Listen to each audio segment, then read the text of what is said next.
What's up, YouTube? It's Paulie here, and I'm doing my prediction for UFC 159.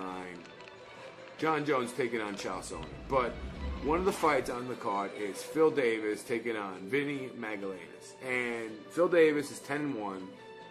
And, you know, a lot of people wondering, is he one of the best at light heavyweight or not?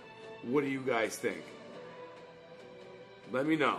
Do you think the loss to Rashad really just derailed him as being one of the best? Because before that fight, a lot of people thought, you know, they thought that he was up there, you know, kind of like almost like a John Jones in ways. They thought he might be like an upcoming John Jones, and you know, a lot of people giving him a lot of credit after his wins over Boetsch and Nogueira, and anyway, he poked Wagner Prado in the eye, but came back and submitted him with a nice anaconda choke.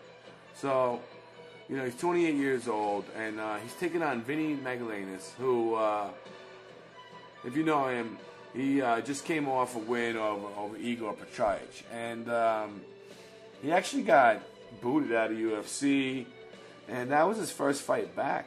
And before that, yeah, he was in M1 Global and Shark Fights, and who knows where he went. But his last fight that he had before that, he lost to Elliot Marshall.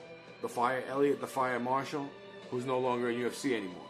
I don't think, at least. And lost to Ryan Bader, was knocked out, if you remember that knockout in the Ultimate Fighter 8 finale.